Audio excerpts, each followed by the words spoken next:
Welcome to the Practice Podcast, a show created by lawyers to help lawyers in life and business without all the complicated lawyer language.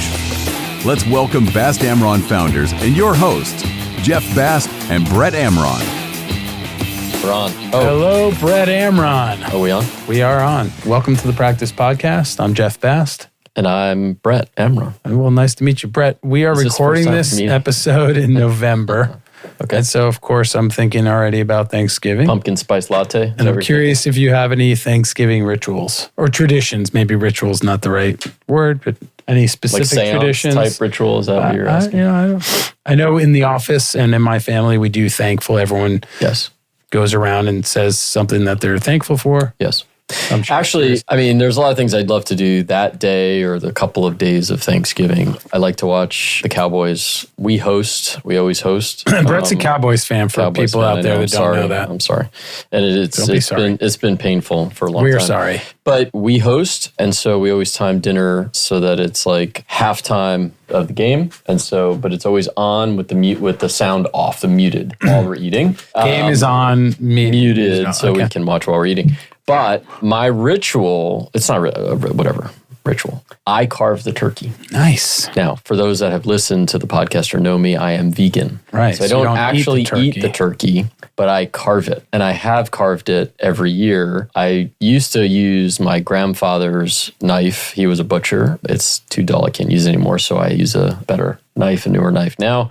But I put on the whole apron, I put on the whole thing, and no pants. Everyone knows that they should not try to put their hands near the turkey while I'm carving. Wow, that's pretty cool. I like that. I carve the turkey. And you... I do a pretty good job. You're a good carver? I'm a good carver. I know that's like freaking you out. It freaks me out a little bit now. It's really gross, some of the parts. But anyway, I manage and I do carve the turkey. Lauren obviously puts out a phenomenal, delicious spread of vegan and non-vegan stuff. Yeah, nice. And that's good quality family time. I like things it. I do. How about you? I don't carve the turkey. We usually do have a turkey though, because there are some right, non-vegans in our family, but we have an amazing vegan spread too. Mm-hmm. My family, we always spend it together.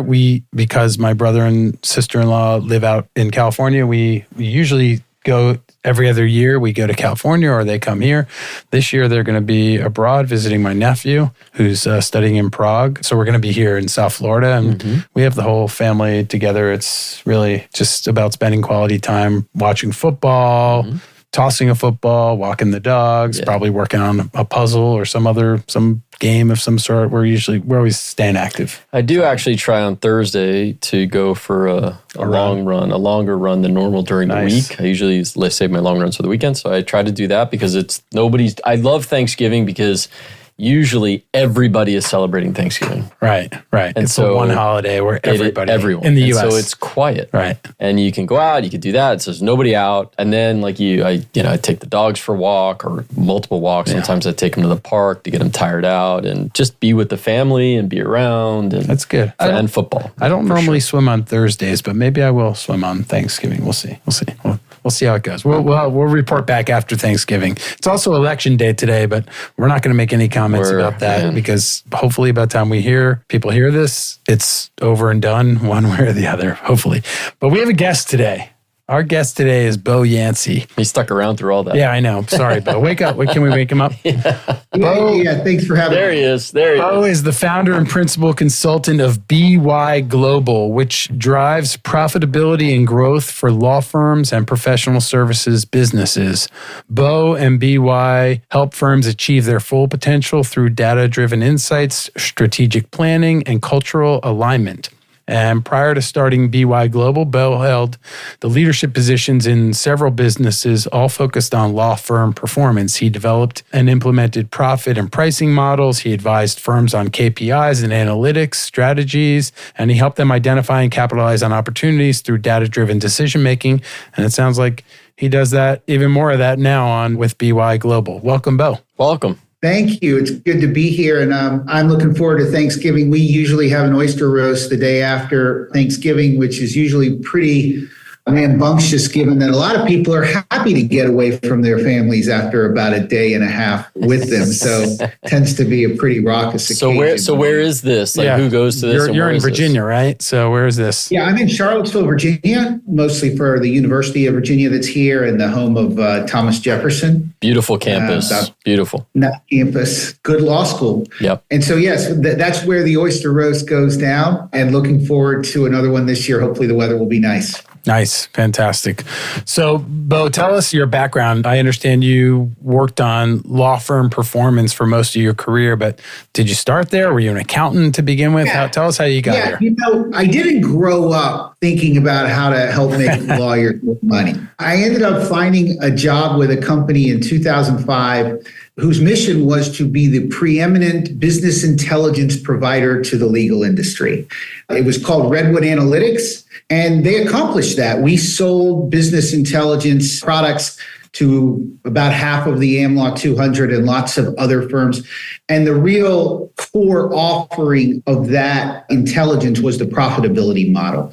And so I got very deeply entrenched into the details of law firm profitability, the different ways to measure it and the ways to implement it at firms. So to be clear, when you say business intelligence, you don't mean Dun & Bradstreet data or data about businesses, about their clients, but you mean the actual data related to the law firm's operations, revenues, performance, et cetera. Is that exactly right? It's the firm's own data, and the data tended to come from the accounting and billing systems with a few other sources. But what we did was we aggregated that data and we created our own KPIs and metrics to show firms how to perform better, where they were performing less well, and what opportunities they might have to do better. Okay. And so just for the benefit of some audience members who may not be familiar with some of the terms, we're using KPIs. Key performance indicators. Right. Yep. Okay. Mm-hmm. And so what are some of the KPIs that traditionally that these law firms were learning about back in those days? Sure. So law firms tend to think about collections before anything else, as they should, but also billings, also billing realization, billable hours worked, utilization, which is billable hours worked relative to the expected hours worked. Certainly the time from the work date to the bill date, the time from the bill date to the collect date, and certainly margins. How much revenue did you keep after your expenses? And looking at those, not just from a firm level, which is not hard to do, but from different perspectives like clients, like matters, like fee earners, departments, practice groups, just about anything that a law firm would be capturing, we could measure the profitability of. So why, I'm going to sort of pose this question. That sounds great. And with departments and lawyers and running those models and everything for, large organizations and large law firms and things like that. Lawyers traditionally, and I'm sure this is why you're so successful, are not great business people. We don't go to law school to learn how to operate a law firm, right? The business of law. We learn the practice of law. We generally, unless you have another background or it's trial by fire, you have to learn along the way. What should small to medium-sized law firms, why is it, or how can they get involved and use some of these tools in order to help them along the way with operating their business? Yeah, well, it's a great question. And first of all, I would say I think law firms and lawyers get a bad rap for not being good business. Thank you, Bo. Thank you. The business model of a law firm, if done well, is really, really effective in driving profitability. So there's always opportunity in any industry to do better, just like there is in law. But I don't think law firms are really doing that bad. But there's two applications of profitability, right? It's to grow the pie, or it's to figure out how to divide that pie up. And talking about growing the pie is a much easier conversation and a much more fun conversation to have. And it doesn't matter whether you're a top 10 firm in the world or a 3-lawyer firm somewhere. It's still important for the people driving the revenue to understand where they can maximize that revenue and maximize that profit by the decisions that they have when they're managing matters, when they're deciding to expand, or contract a certain area of law, when they're deciding to accept business or not to accept business. And a lot of what I do is to try to help frame that conversation to give them an understanding of their options better. Okay. And so when you started your own firm, did that differ from, you said you started with a big firm that was great, was successful, and they ended up providing intelligence to the AmLaw 100. So then you left and started your own firm, right? And so what you're doing today, how is that different than what you were doing back then? Or maybe it's not. Well, in some ways it isn't, but that ended up being a software company. And so it ended up getting sold to LexisNexis. Huh. And so I worked for a long time at LexisNexis too. But business intelligence is a technology term. More so than a consulting term. Right now, I'm doing consulting and I'm doing my own data analysis based on the firm's data. And I tend to work with firms that are smaller. I'm happy to work with the larger firms, but I tend to enjoy and find traction with law firms 50 and below at this point. Right, in terms of attorneys. Okay, so let's say, Bast Amron is going to hire BY Global. How are you going to help us? First, I'm going to ask you why you want to talk to me or what your goal is, right? One of the things I most often get approached about is compensation. How do we divide this pie up? Okay. How do I determine who gets what? And for lots of good reasons, right? If you don't have the comp system right, you're either driving the wrong behavior or you're losing people because they don't feel valued or they don't understand how they're valued. So the first thing I'm doing is trying to understand the context of what's going on inside that firm. And it usually tends to be things like, well, all the originations are coming from one or two people, and we need to figure out how to expand that or how to credit the people who are not originators, but still provide a lot of service to the firm. Maybe they're in a growth mode and they haven't really considered how to bring on laterals and compensate and pay them fairly. And so it's thinking about not just collections, but how collections are driven.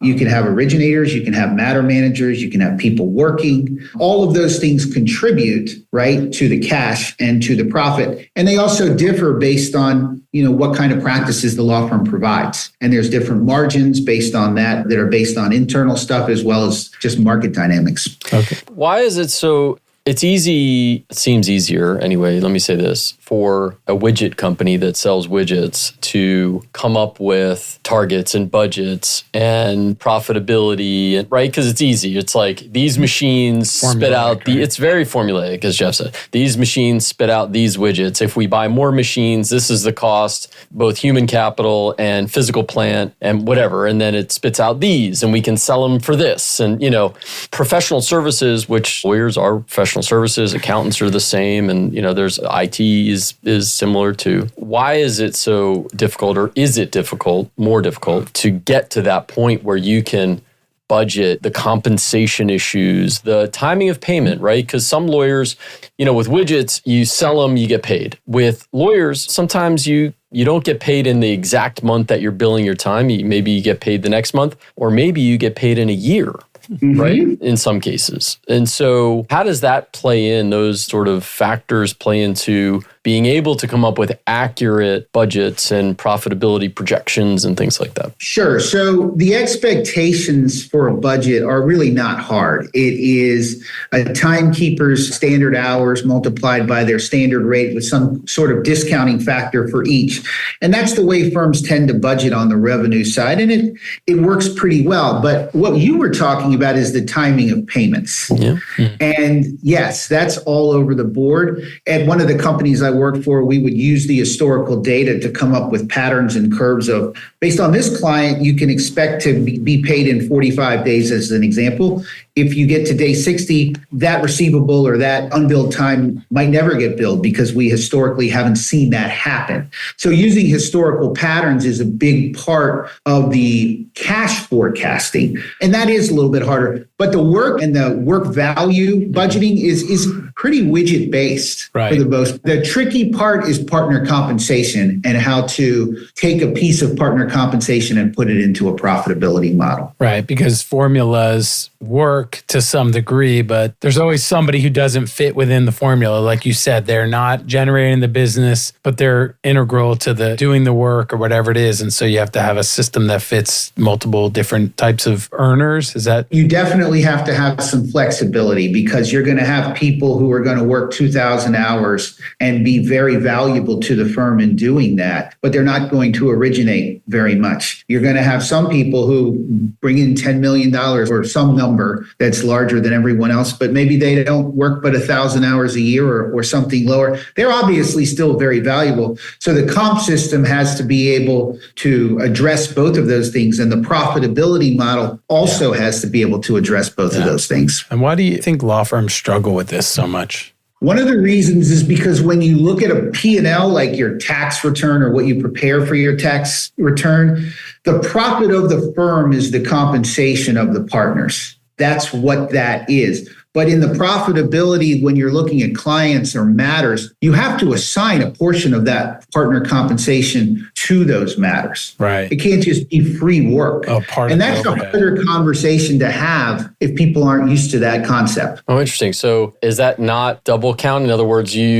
but you're saying there's some factor on each particular matter that would go into the expense side or the cost of that matter before you get to the profitability, and then deal with partner comp out of the overall profitability? Or did I misunderstand that? What I would say is, if you're going to price a matter, maybe you guys do some fixed fee matters. Yeah. So when you're pricing the matter, you have to think about how many hours you're going to work, what the rates you could charge for those hours are, and then who's going to do that work and what the cost of those people are. So you guys are partners. There is a cost to you guys working on that matter if you're going to derive an expected margin. And one of the tricks is to determine what that cost should be, because you're not paid to work, but part of what you're paid for is working, I would assume. Gotcha. Right. Okay. And so the other part of so most of what you do is very data driven, but then there's another part that's more subjective. Subjective. Thank you. What can you tell us about that? Yeah, sure. So the cultural side of things is been very interesting to me.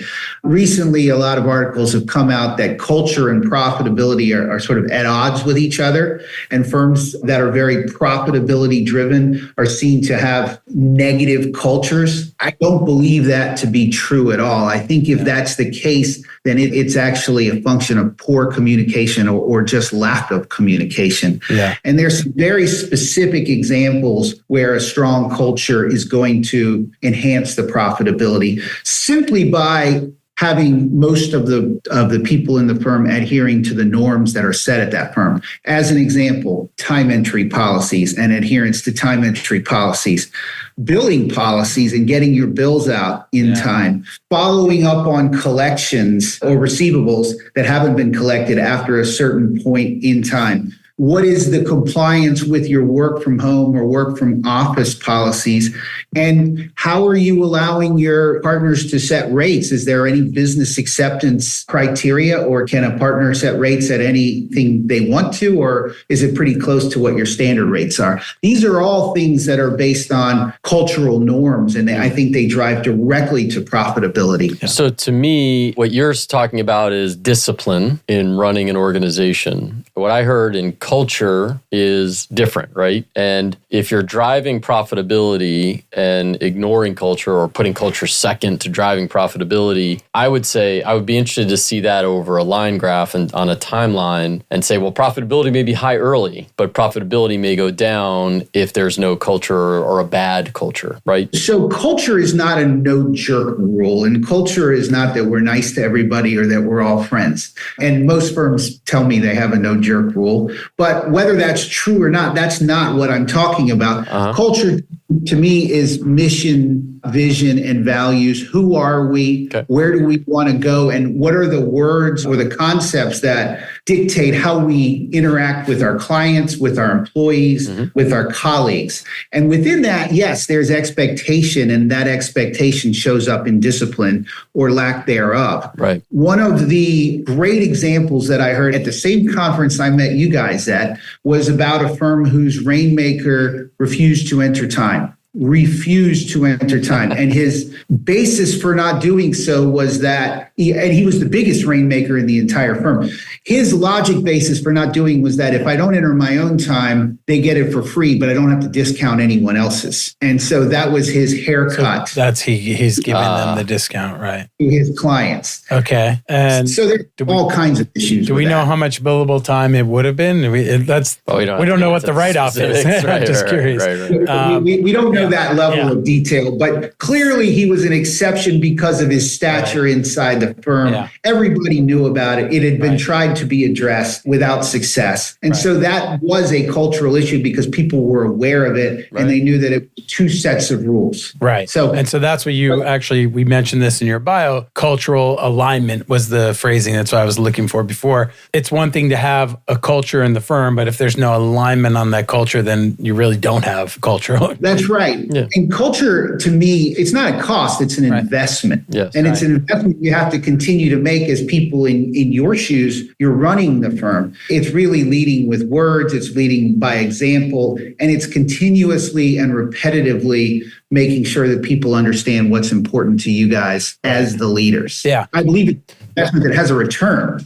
Oh, no, I agree. But I don't think if you're authentic about it, I'm not sure that it requires an investment. It's just a matter of this is who we are. These are our values. And then you actually verbalize those concepts. You talk about it and you make it known. And you're basically, to me, it's being intentional about certain values. And when people don't align with those values, then they're either shipped out or, they find their way out. But when you say no investment, I'd say, just to jump in, I'd say it's an investment of time, right? And energy. And energy in fostering that culture, which aligns with, and I love that cultural alignment, aligns with mission, vision, purpose, all of that is encompassed in it. And you can have a firm that with the idea that we're going to be the best lawyers around, that we're going to be, whatever, super profitable and all that stuff, but have the discipline to do the things that, Bo, you were talking about, but also have a nice environment where people want to work together because you can have that. That's right. And you use the word intentional. Yeah. So every organization has a culture. And I would submit that every culture is either intentional or accidental. And by definition, anything that isn't intentional is the other of that. Right. And so it's investment with intention that I'm talking about that really can drive these underpinnings of the drivers of profitability, right? So we need to work up to our standard hours. Well, if you don't get your time in on a rate cadence, that's going to be harder to do. If you're discounting 30% off your standard rate, your realization is not going to be where it needs to be. If the bills don't go out the door when they're supposed to, you're not going to get the money in by the end of the year. So those are the ways that cultural norms or lack thereof can inform profitability pretty quickly. Yeah. And I think you just really have to be conscious about it. About it and verbal about it and, communicate about it. And so, but to me, I think Brett and I do this really well. We've established a culture in our firm and every person here sort of embodies that culture. And we have great cultural alignment, I think. That's my own. That's great. That's my own assessment. But I think it starts at the top. It's about the leaders and you're basically walking the walk, but also talking the talk. Absolutely. And the word we haven't any of us have used yet is accountability. Yeah. Accountability has to be a part of any organization. But to me, with an intentional and strong culture, accountability is not the tip of the spear because it doesn't need to be. Accountability is pretty close to enforcement. And in the very strong cultures, there's less enforcement because you don't need to do those things as much. Everybody is rowing in the same direction. Right. I like it. Row your boat. Cool. All right. Speaking of boats, we're in Miami, so. I like it. So, Bo, if somebody wants to reach you, what firm needs to hire you right now? Oh, Bass Amron. Well, besides us, because we already are rowing in the right direction. Yeah. But what types of firms? Top firms like ours, boutiques? Is there any firm that you don't want to work with? It doesn't matter really about size. The firms that are looking to grow, the firms that have a known compensation issue that they're trying to solve, the firms that know that they are leaving money on the table or feel that they're leaving money on the table because of a lack of clarity into the drivers of what generates profitability. profitability. Fixed fee firms, the firms that want to start to look at alternative fee arrangements, those are the types of firms I'm interested in talking to. And when you work with a firm, let's say a firm like ours, are you just talking to me and Brad, or are you meeting with all the lawyers? How does it work generally? It depends. The larger the firm is, the more I'm probably involved with finance as much as the lawyers, but usually the managing partners or the leadership at least is involved at some level. Fantastic. Well, everyone knows we have Bo's information in our show notes, and definitely reach out to Bo, and Bo can get you rowing in the same direction. Culturally aligned. Nice. Culturally aligned and highly profitable and growing. That's the goal. That's the goal. Thanks, Thank you Bo. guys for having me on, and happy election day. Yeah, happy election day. Happy holidays to you. Hopefully it was a family. happy election day. Bo, thank you for this. If you enjoyed this episode, please leave us a review and share some feedback with us. Follow the show and share it with your friends and family. We'll see you next time. Thank you. Jeff. Thanks, Nelson. Thanks. For more information on this show and other resources, visit fastamron.com and connect with us on LinkedIn, Facebook, and Instagram @FastAmron.